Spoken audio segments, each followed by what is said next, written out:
thanks everybody for joining us today. Very, very large welcome to you all today. The topic of today's webinar is how to leverage former FBI or CIA agents to help protect your capital and avoid fraud. So obviously, probably many of you here have seen some of Taimour's videos and our content around fraud and how to avoid it. It's very common in our industry. We have some personal stories amongst our team of different situations we've journeyed through, and also we've seen it many times with clients as well before. So it's going to be a good topic matter to cover off today. So just before we get started, just got some admin and disclaimers to run through. So for you to get the best out of the webinar today, please make sure you remove any distractions. I should also check my own cell phone. Yep, on mute. Make sure your cell phone's muted. The kids are in a safe place if you're working from home, and be fully present and feel free to participate. There's a time for questions and answers at the end as well, so we look forward to hearing them from you as well. Our goal is to teach business owners how to leverage former CIA and FBI agents to help protect their capital. And so at no point will we be soliciting. This is solely for educational and entertainment purposes. There's a chance, as I said, for FAQs, so hopefully you get a chance to get your questions answered. At times we can't answer every single question because there's just so many coming through. But please, by all means, answer them, and we'll do our best to get through them all in the time that we have today. You can check out our YouTube channel where we decentralize funding. We talk about this exact topic in more detail as well. There's a whole lot of amazing content on our YouTube channel, so make sure you check it out after this at some stage. And then the last point that I'd make as well is we've just been working through our brand changes. For most of you are probably aware, we've mentioned it a few times. We've got Alt Funds Global and Line of Credit.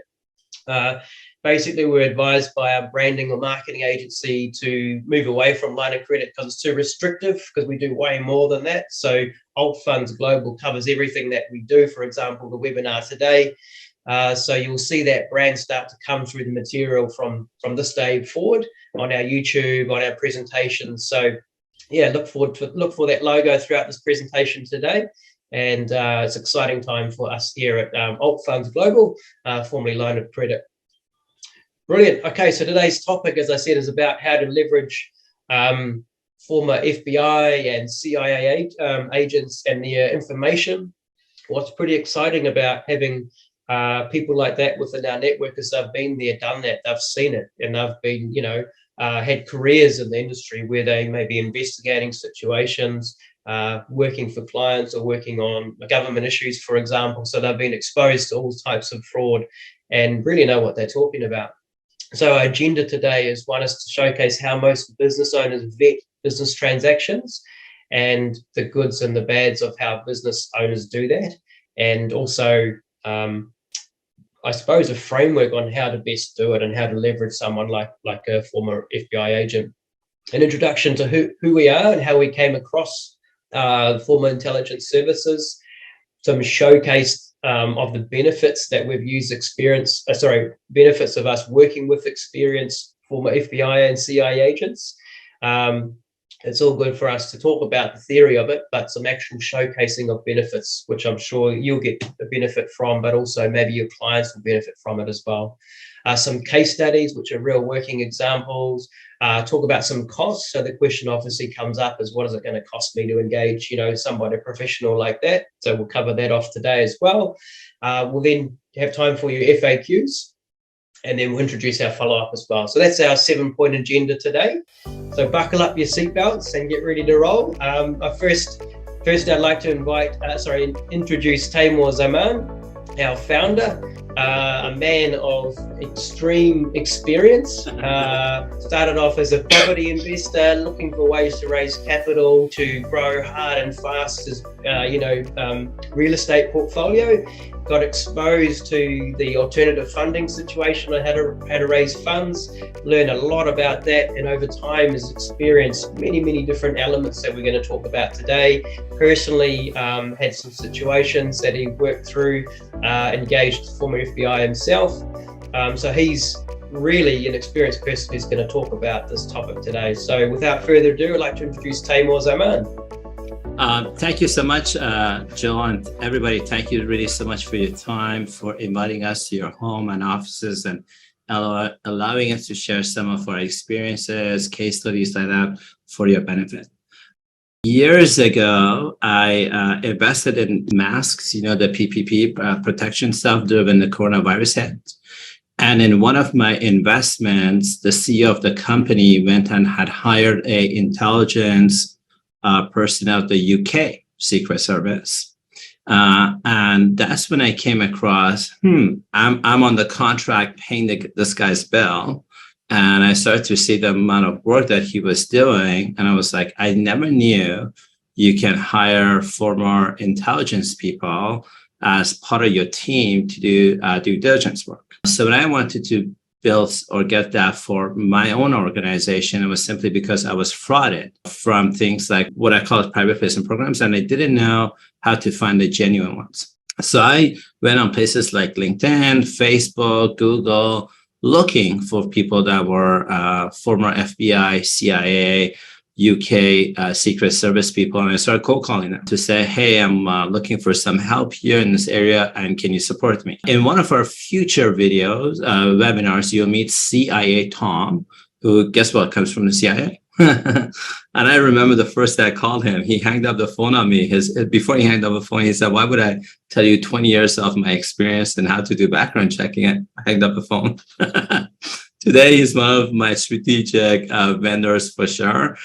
Kevin Danforth here was one of the kind soul people who didn't hang up the phone. He actually took my call and had a great conversation with him in background checking. And I had the privilege of working with Kevin now for now it's been a few years, Kevin, right? I believe. So when it comes to investing, whether you want to invest in real estate, or maybe you want to go into a joint venture, partner with somebody you've never met before, maybe you want to go into a manage buy and sell program, private placement program, maybe you are looking to buy somebody's business and that person becomes a shareholder of your organization. I find that having the ability to do deep background checking on that person is a lot of value, like a lot of value. It will really eliminate a lot of future turmoils for you if you have the ability to do what I call background checking. Now, when it comes to private placement programs, we go far above just a simple background check, very deep levels of background check. And today you're going to hear some case studies around it. But most human beings don't know, they're just like me. They don't know that they can use former FBI, CIA people as a service to do background checking. Most people rely on something called human judgment. Do I like this person? Can I trust this person? They're doing human judgment. A few people will have the intuition to say, okay, I want to get a joint venture business opportunity with somebody.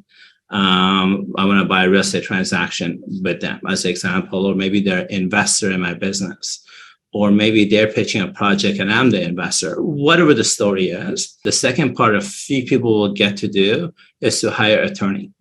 They will go and get an attorney in to come and say, hey, I want to come in and maybe have the attorney help vet out the transaction and that individual. So that's as far I have gone through as sophisticated. Like the most sophisticated investors I know, at best, this is a best case scenario, they'll have an attorney help aid them on vetting it out. Guess what the attorney's doing? They're doing the same thing, human judgment, maybe have legal review of the legal documents to have a legal opinion about the transaction of that.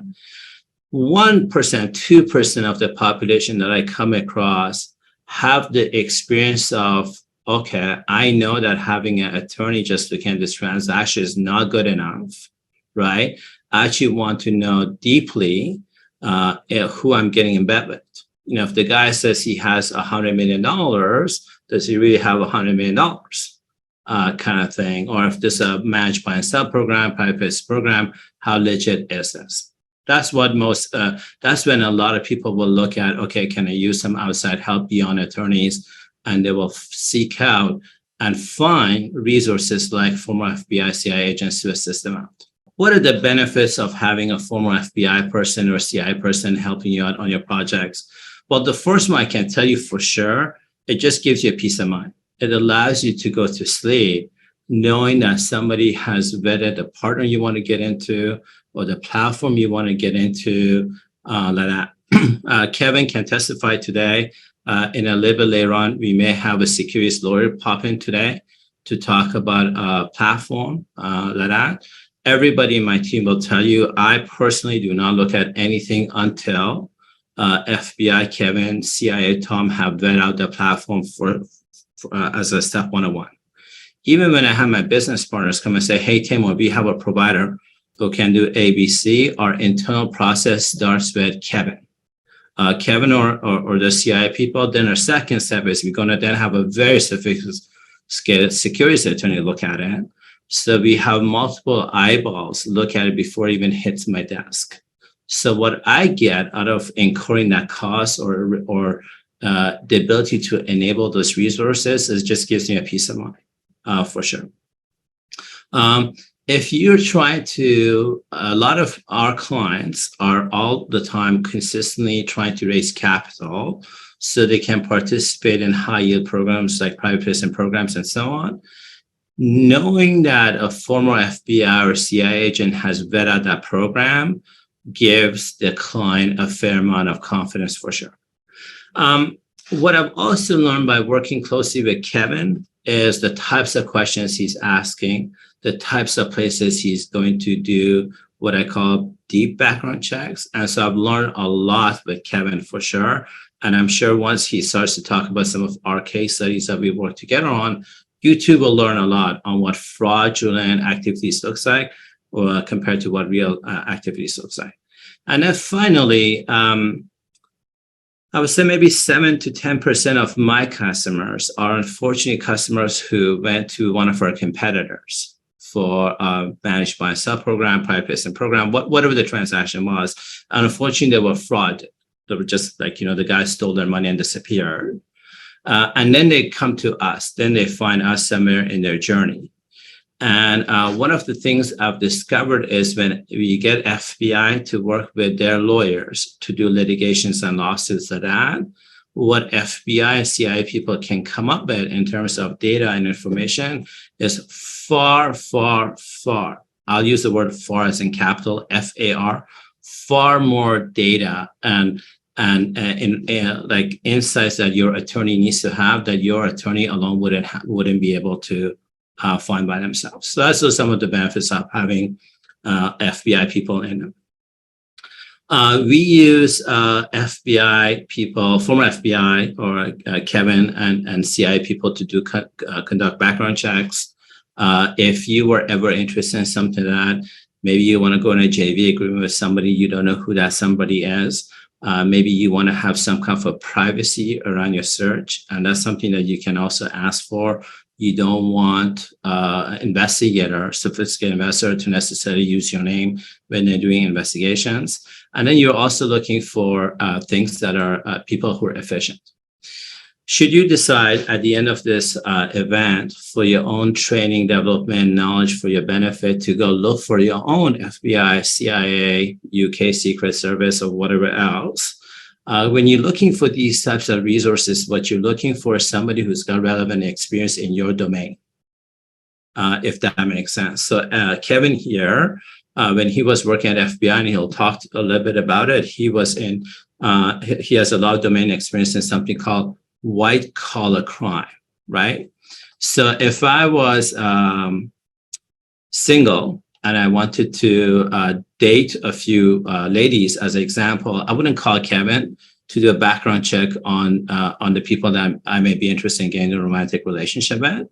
But when it comes to having somebody do a background check on a private placement program, managed by a sell program, things like that, Kevin's the guy I'm calling for sure because he has domain expertise or relevant expertise in that area.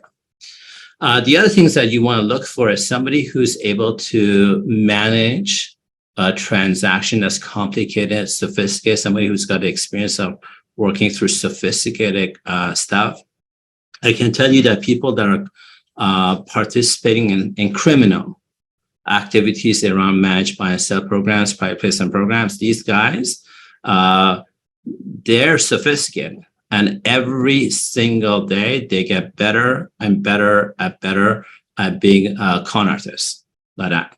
So if you want to use FBI, CIA people, you want to get an experienced person who can handle complex transactions, because I know how to set up shell companies so that I can hide my name for you not to know who I am if I was a criminal. And that's very easily done. You want to look for somebody who's able to find evidence that you cannot find, somebody who understands legal and law structure. I can tell you in how we issue or monetize a bond, as an example, here in Canada, is significantly different to how it's done in places like Singapore. So you want to know, you want to be able to hire former FBI, CIA people who understand legal structures, and then understanding all that stuff, being a detective and whatever that is great. You need a person who's able to tell you a story. If they're a data scientist, for lack of a better word, but they can't tell you a story, I find that it clouds your judgment, doesn't allow you to make good judgment like that necessarily easily. So that's what we look for when we are looking to retain bodies like this. So a little bit about Kevin Danforth. If I got a call today and I had to go to war, this is a very, very bad analogy, but if I had to go to war today, Kevin is one of the top 5 people I will call, hands down. I've known him now for a while. He is a very, very trusted resource within my family, my company. That I had cold called him years ago, and I said, "This is what I want to do. Would you be able to assist me?" And since then, I've just had the privilege of working with this man. He's learned a lot about our business, our staff, our people, our clients. We've learned a lot, like tons, a lot from what sophisticated background checking using former FBI looks like. Kevin's been working and helping myself personally within my company. That was called private placement platforms, managed buy and sell programs. I don't know a month that goes by where I don't reach out to him and say, this guy or this bank or this person claims they can issue standby letters of credit at below market price. Can you vet it out? Or this person or this organization can monetize a standby letter of credit. Can you vet it out? So me and my partners use Kevin on a consistent, regular basis. However, a lot of our clients, a lot of our clients will retain Kevin to do the same exact thing. And I can't speak enough about that. So with that in mind, that's a little bit about Kevin, how I met Kevin. If you're looking for a lot more deeper information about our case studies in this area, feel free to subscribe to my YouTube channel. You'll see lots of videos of Kevin and me doing case studies on different programs and things that we've learned like that. With that in mind, I want to introduce you to Kevin. Kevin, come in and say hi, and let's talk about some of the case studies that we've worked on. I'm going to start, Kevin, with the sample fraud language to begin with. Hello, everybody. My name's Kevin. I just want to introduce myself, give you a little bit of my story, a couple heads up ideas, and then jump right into some case studies for you. And Taimour, I appreciate you and the entire team putting this all together. My background is the long history of learning to become an expert in fraud and fraud detection. I'm in the United States. I'm in Northern Virginia, right in the Washington, D.C. area. And I was in the mortgage industry in the 2000s before the U.S. housing market bubble burst. And I used to see fraud all the time, but I couldn't do anything about it other than just kind of let the lenders know we probably shouldn't fund this deal. Well, then the market crashed and I ended up looking for a more permanent job. And I ended up with the FBI, known as a special agent, shipped me out to Los Angeles and put me to work right away working mortgage fraud cases. And since I had a background, it made me very good at that. I didn't have to learn the language or the documents. I just had to get to work. It was very successful at putting away a lot of the bad guys and started expanding into other aspects of white collar crime, finding that the fraud and the fraudsters and the way they conduct fraud is the same, no matter what the underlying scheme is. The scheme is just a tool they're using to take your money. And so you've got to understand the scheme, but understanding the fraudsters and their methodologies is more important. You can apply those to any scheme that comes along. So I did white collar crime for years in Los Angeles. And then ISIS showed up on the scene, and I switched over to counterterrorism for a few years, worked in some big fancy job titles and fancy locations and doing all kinds of stuff I can't tell you about. But I ended up back at headquarters in DC, moved up the chain, and then eventually retired with a little bit of a back injury back in 2018. So I'm still here in Northern Virginia. I've been doing private investigative work since then. As Taimour gave some of our history, I've been working with him and a number of folks in primarily the arena of international finance. And hard to locate, hard to look into deals and companies from all over the world.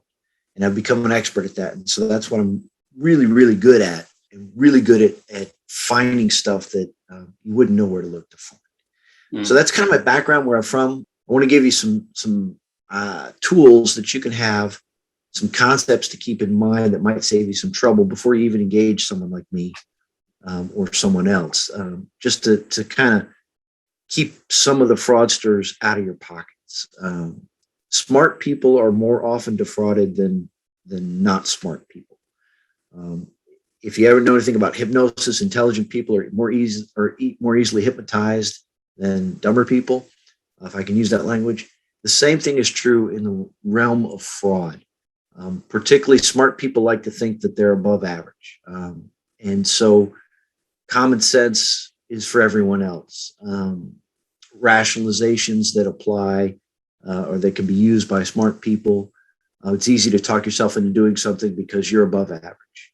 And you might find yourself being caught up in a program just because you think you're not going to get caught up in a fraud. You're not going to get scammed because that's just for other people. So I presume you're all smart on this the call. I trust you all are. So I just want to give you a big heads up. You are more likely to be defrauded than the rest of the world. So just keep that in mind. And the fact that you're on this call is a real big deal for me because it means you're aware of it. You're aware of the idea that you might be defrauded. And that's step number one. So please keep being aware that anybody you talk to in terms of doing business with or sending money to is a potential fraudster. Not that you want to treat everybody in the world terribly or be suspicious of everybody, but you do need to be aware that you, because you're smart, are more likely to be defrauded than other folks. So as long as you're aware of it and you can start taking some key steps to address that, you're going to be fine. You're going to be just fine, but I want to start with the awareness. Having said that, let me give you tips number 1 and 2 that I want you to write down and take to the bank with you. Number 1 is use your common sense. If a deal is pitched to you, either the scheme or the people involved, just check your intelligence at the door for just a second and use your common sense. And if it doesn't make sense to the normal average person, there's probably a good reason why. So use your common sense. I can't tell you how often and how important that is when I come back with a report and I deal with whoever my client is and I say, I hate to say this to you, but right off the bat, this doesn't make sense. And that probably should have been your first clue. Now here's some more details. So number 1 is use your common sense. Number 2, please admit your ignorance and ask questions when you don't understand something. Fraudsters love to go where the money is. They love to learn the lingo, the language, the techniques, and they start spouting things out. And particularly when we're dealing with SBLCs, IBOEs, bank guarantees, Eurobonds, PPPs, anything that is in the international financing realm, most of the people I've dealt with in the last few years are new to that realm, new to that industry. And so they're new to the terminology. And the fraudsters take advantage of this and throw terms out and throw language out all the time that sounds sophisticated and complicated. And because the clients are afraid to admit their ignorance, they don't ask the questions. Hey, what does that mean when you said monetization? What does that mean when you said an SBLC is going to be obtained from one institution, leased to another institution, and then turned into cash? How does that work? So the second step in fraud prevention for you guys is to admit your ignorance and ask the questions. Even when I was an FBI agent, I'd sit down and interview somebody. I would play super dumb and ask every single question because I wanted to make sure I understood. You just said this, you just did this process. Back up a second. Explain the inner workings of that black box to me. You just skipped right over it. I want to know step 1, 2, 3, 4, so I can have a better conversation with you. So do the same for you guys. So that's kind of my big take-home fraud tips for you. Those are for free. We'll talk. But if you could just do those two things, that will save you a lot of heartache, a lot of headache. All right, so let's move on to what you see on the screen, sample fraud language. I've basically got 3 case studies. This is really a fourth one, but it's going first, following on the heels of what I just said. So when you get these, you're going to get, whenever you're dealing with these international finance situations, you're trying to obtain money somehow. Mm-hmm. And the methodology for getting you that money is going to be some financial instrument. There's going to be some sort of know your customer or customer information CIS sheet that's going to come. They're going to ask you for all your details. You're going to send it to them. There might be a deed of agreement or a contract or a non-disclosure agreement. There's going to be something to lay out supposedly the terms of how this financial transaction is going to occur. And then there's going to be actual documents, whether they are samples that are given to you to say, hey, we've done this before. Here's an idea of what we can do. In fact, here's one we did. I've seen those. Or here's the one we're sending to you. Here's an SBLC. Here's an IBOE that we're sending to you. As soon as you pay, X amount of dollars, this will be put into your name, that sort of thing. There's this set of documents that are usually part of this process. And so one of the things I've become very good at is document examination. I want to share some of that with you with this right here. So red flag, this is taken from one of my many reports. In this case, there was a reference. If you look back down at the yellow portion down there, you'll see this terminology, the force majeure exception clause, the International Chamber of Commerce, ICC publication 421, non-circumvention, and non-illusion working agreement is hereby incorporated and made an integral part of this document. Sounds fancy. Sounds like you're protected. Sounds like you're covered by some sort of international legal situation. It's a bunch of bunk. Doesn't exist. In this case, if you look back up here, you'll see reference number 4, reference to a very outdated document. They referenced ICC publication 421. If you look to the right, and I'm going to read this out loud because I want to be clear about this. The International Chamber of Commerce, the ICC, is a real legitimate institution. They do put out publications, information. They try to put out guiding principles so that institutions around the world with different laws in their different countries conduct themselves in similar fashion. So they are a legitimate institution, but they did publish a standard force majeure clause, which is what to do when a contract falls apart because of unforeseen consequences, terrorism, earthquake, somebody died, whatever. That came out in 1985, and that was called publication 421. So if that was still in effect, this clause down below would be perfect. You guys would be good to go. However, that clause was completely revised and replaced in 2003, and then revised and replaced again in 2020. There's no reason in the world any legitimate legal document that you're going to be dealing with would reference a publication from almost 40 years ago, especially one that's been revised multiple times since. So this is a good example of just looking at the language. You can see that you're dealing with a fraudster who has cut and paste kind of this dummy documents that are available for them out on the internet. Look at down at the yellow. This was from a deed of agreement, and it was on the client's information sheet. Now, I understand client information sheets are not always up to date, but there are some standard ones that are used by the fraudsters that are making rounds, if you will, through this industry. So this one you'll see, it says in yellow, in accordance with Articles 2 through 5 of the Due Diligence Convention and the Federal Marketing Commission Circular of December 1998 concerning prevention of money laundering, blah, blah, blah. Here's a problem.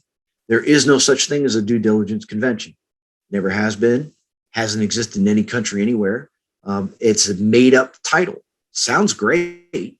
Sounds like, oh, this is fancy. And let's actually name some some articles that came out of this convention. There was no convention. Never happened. Never existed. Federal Marketing Commission Circular of December 98. Same thing. Non-existent. It's completely made up, but it sure sounds fancy. Now, I can tell you when you guys get these documents, and I've dealt with a lot of clients who've gone through these processes, you can be overburdened with the volume of paperwork that you get for these guys. A deed of agreement can be, this was page 9 of, I think, 18. It can be really long. There'll be a lot of garbage in there, and it can be easy to miss some of this stuff. But take a couple minutes and just see if any of this stuff doesn't make sense to you or you haven't heard of it before. Ask the questions. Hey, so-and-so, I'm about to do business with you. I noticed on here it says I'm protected by this due diligence you mentioned. What the heck is that? Go back to those tips I gave you. Admit ignorance and ask questions. If you see something you don't know what it is, don't understand it, ask. And you can find out pretty quickly whether they know what they're talking about or not. So here's one more I want to put out. And this is, I want to mention this because this one is more common perhaps than the other two. And it's a reference to something called ICC publication number 500. And this is so common that the ICC themselves have put out a warning online to be aware that this is garbage. And this is actually, you'll see the link to the ICC article, and you'll see what's below it is actually a cut and paste from that article that I put in this report so they could find it. This was from January 2005, this article from ICC that says ICC 500 does not exist. If you ever see anybody using it, it's fraud.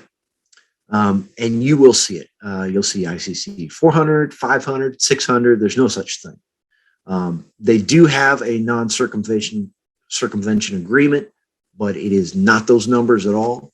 And if you have any questions about that, just go to, they've got a lot of educational articles on their website. Go to iccwbo.org and you can educate yourself on some of the terminology. I mentioned those because I want you to, I'll point this out here. I want you to be aware of just some of the garbage that's out there that's just an indicator to you that you're dealing with a fraudster. So this was the reference, this was in the deed of agreement. All parties agree that blah, blah, blah, stemming from ICC 500. Those rules apply to this transaction. Well, that's great because that thing doesn't exist, so you're not covered at all. And then again, ICC 500 showed up a couple pages later on that deed of agreement. Hey, the applicable rules from ICC 500 apply to us. Well, they don't because there is no such thing. So even if something looks and sounds legal, you've got to have somebody, you've got to use your own judgment and your own ignorance to your advantage. Ask questions if you don't understand it. Engage me or an attorney, securities attorney, do some Google searches and figure out whether or not the paperwork you're dealing with even is referencing legal, legitimate items. Next one, if you will. So those are some samples. And then Taimour asked me to pull out 3 different types of case studies, an SBLC, monetization deal, and a private placement program. So I have part of my report here, which I'm going to read you because I've done so many of these things. I don't want to get the details wrong.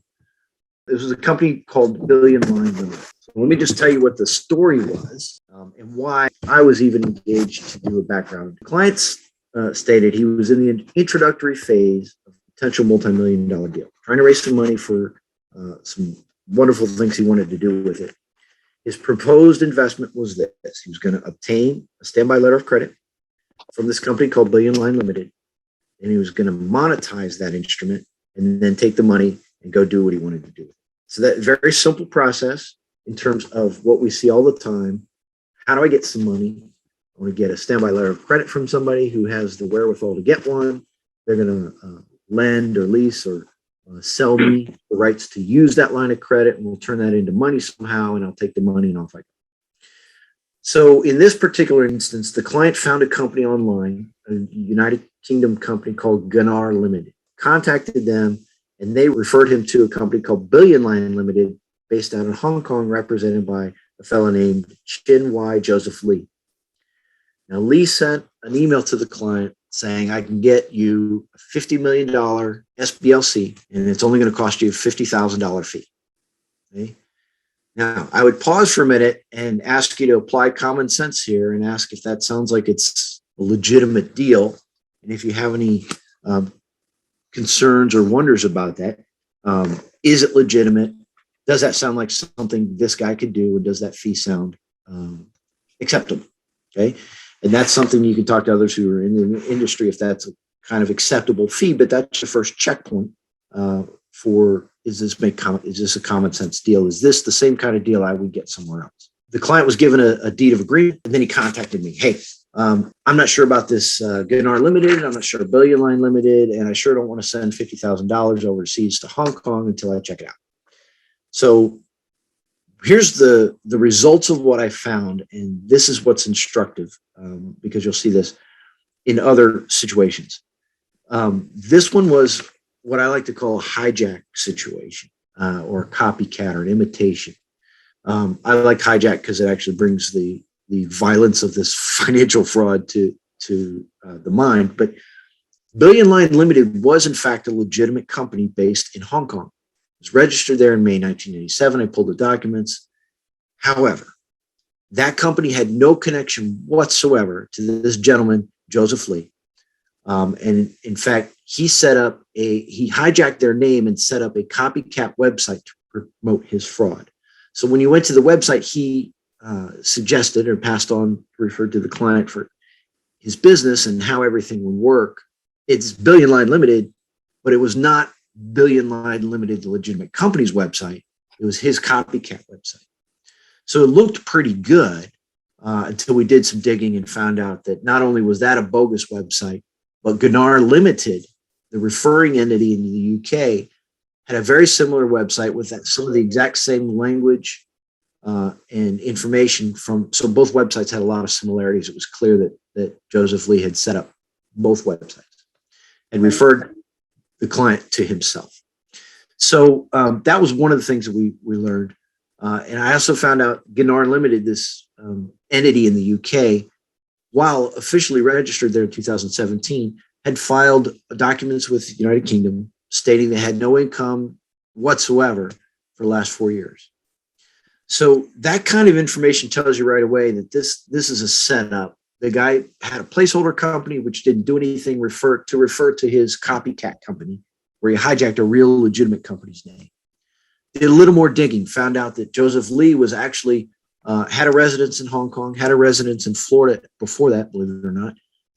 But he was not an officer of any company anywhere in Hong Kong, much less Billion Line Limited.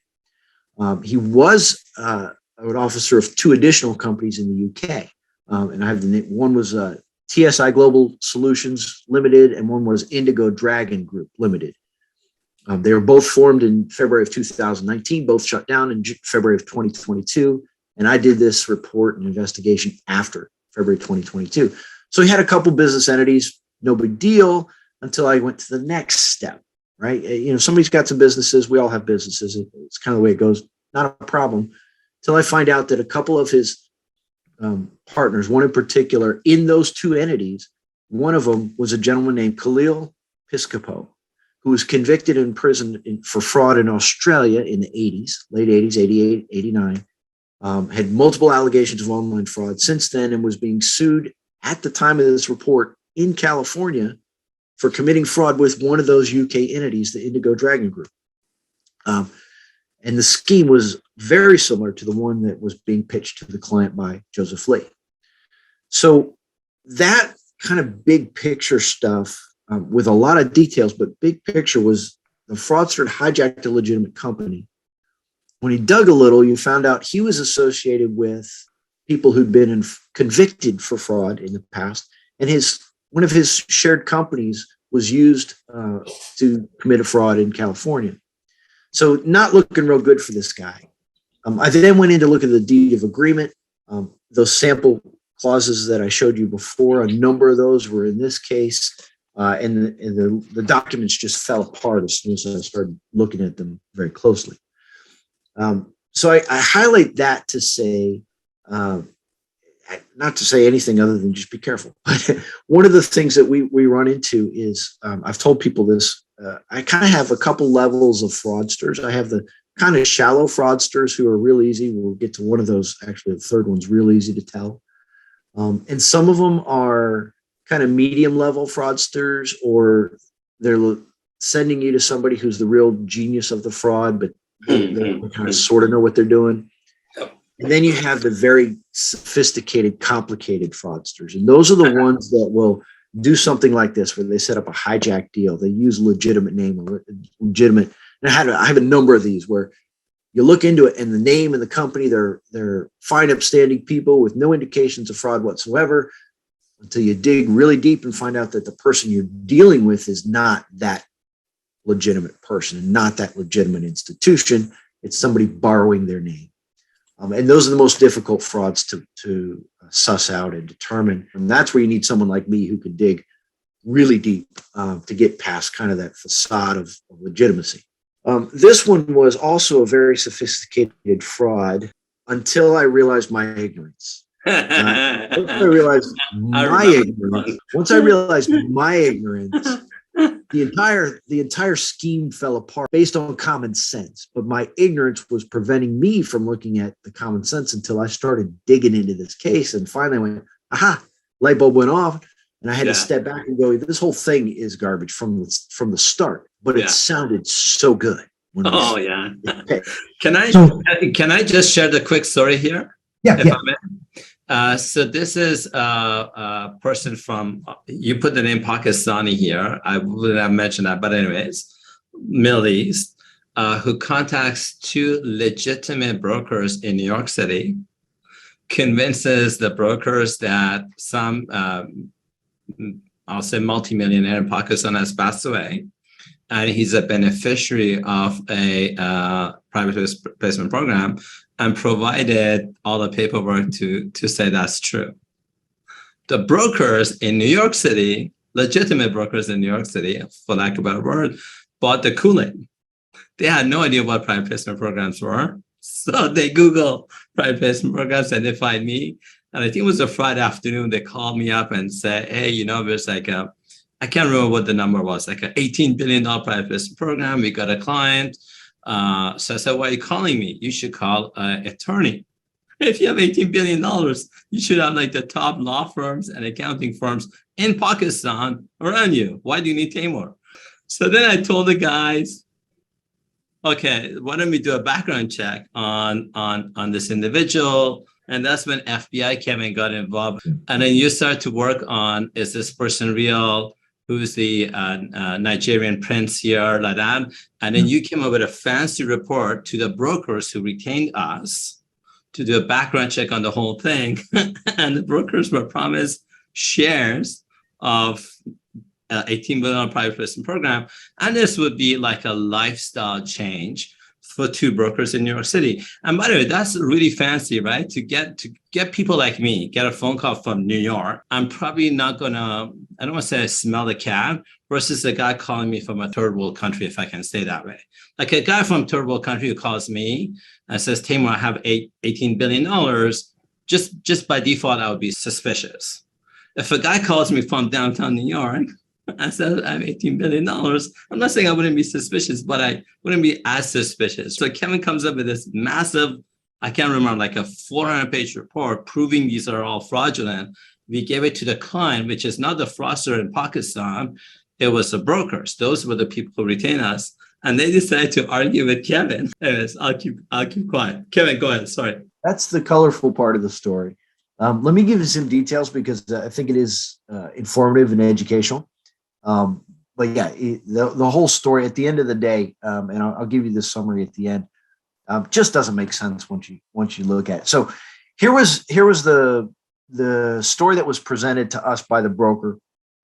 Was there was an elderly gentleman in Pakistan in a small town who had died and had left in his will a power of attorney to this Pakistani individual who was trying to now get the deceased gentleman's monies, which was stored in various places all over the world, and he just needed help doing it. That's kind of the underlying story.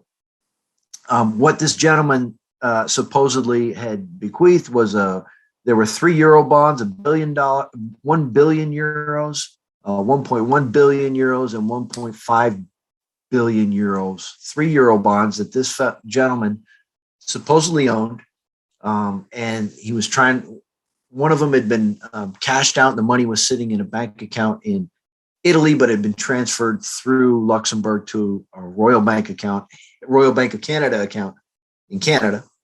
A couple 250 million was sitting up there.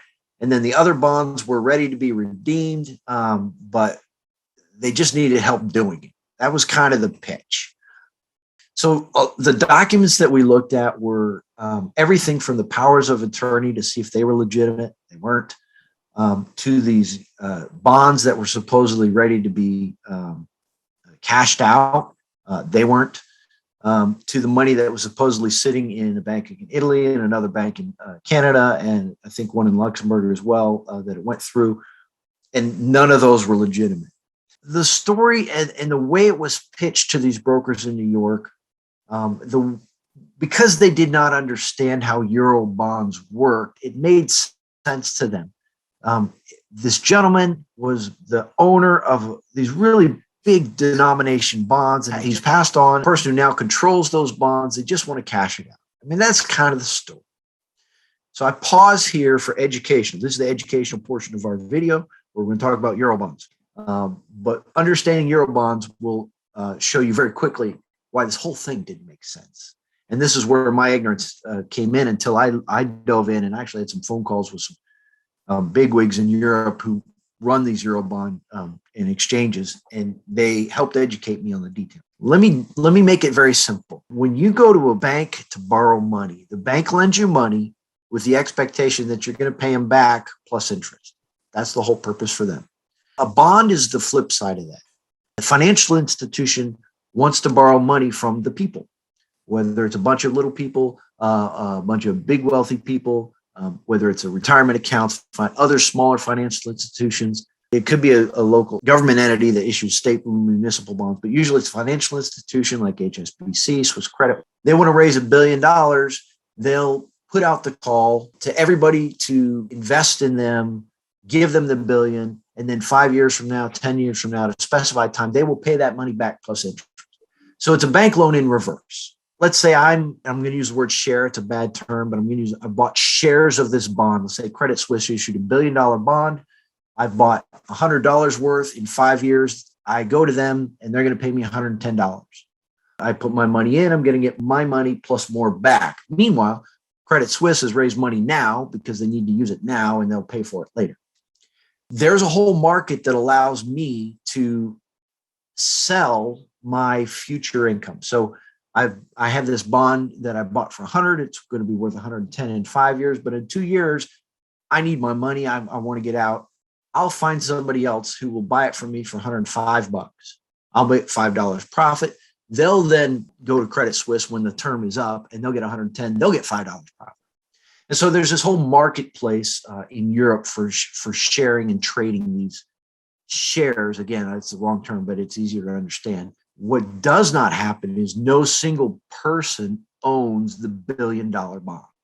Mm-hmm. Credit Suisse owns the obligation for the bond.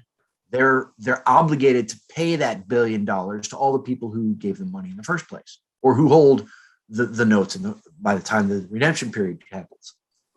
The concept is that the financial institution who issued the bond is on the hook for that amount of money. Now, the story from Pakistan was that this elderly gentleman owned the bond and was due the $1 billion. If he even was the person who owned the bond, he would have been obligated to pay $1 billion, not collect $1 billion. He also supposedly owned some shares that were redeemed. And in this particular instance, I think I mentioned the 250 million that was supposedly sitting in Canada that was redeemed. Those were funds that had been redeemed early, was the storyline. When I went to the proper authorities to find out about, there was a legitimate bond with the number they referenced, but it was not owned by this fellow. All the monies that had been paid out to all the people in early redemptions was less than what this guy claimed he as a sole person had sitting in an account in Canada. Now that I understood Euro bonds and I understood a lot more of the detailed process of how bonds are issued in Europe and how they function and flow, the story that this gentleman owned three separate multi-billion-dollar bonds was ridiculous. Just didn't make sense.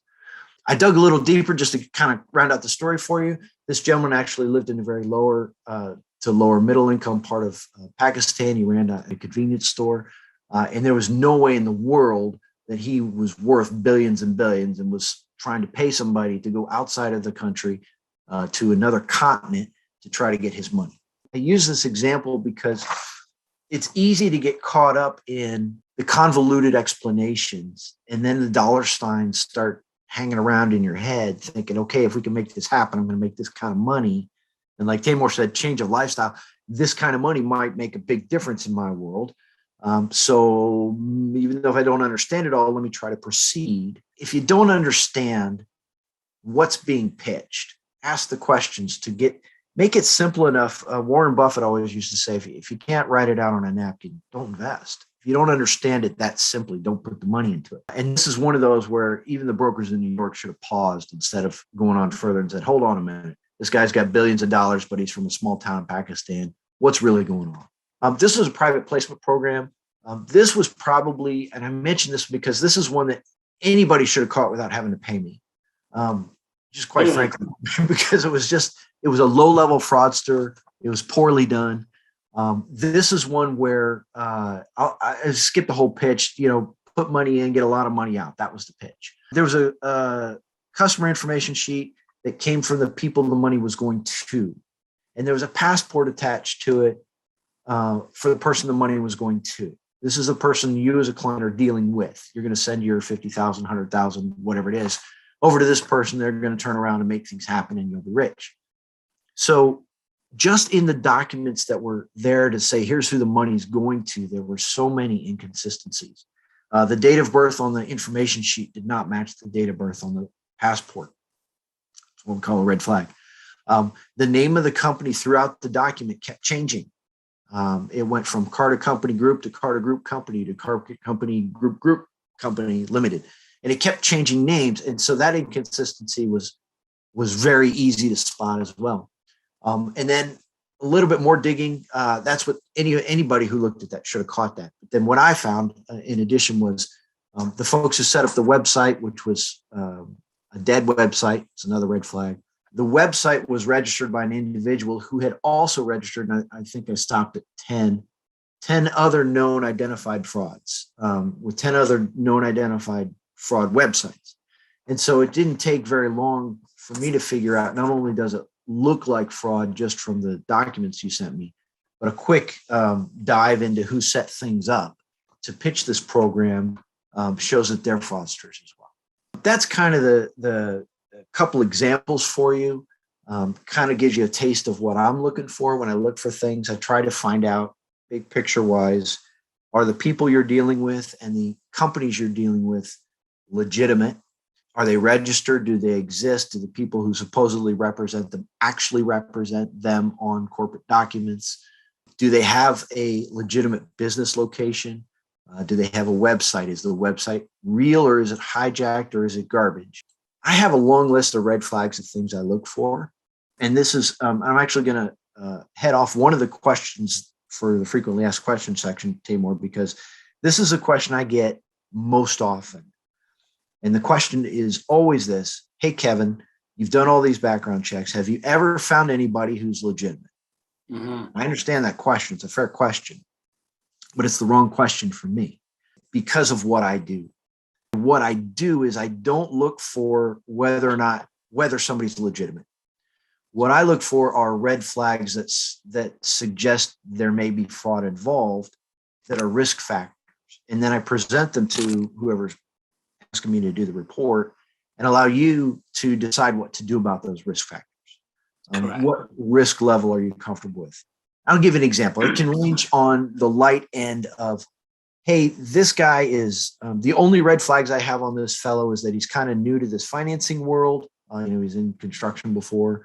He's 22 years old and he's renting a virtual office working from his house. It's on you if you want to work with him or not. Just be aware he doesn't have a lot of experience in this industry. And it's up to you if you're comfortable with that level of risk, you really like the guy, or that's too risky to send him, $100,000 for him to do something he hasn't done before. On the other end are, the folks who I find who have spent time in jail because they've been convicted of fraud for running the exact same scheme. To me, that's the kind of red flag I wouldn't want to ignore. But again, it's not my money. It's up to you. If you want to deal with them because you trust them, that's on you.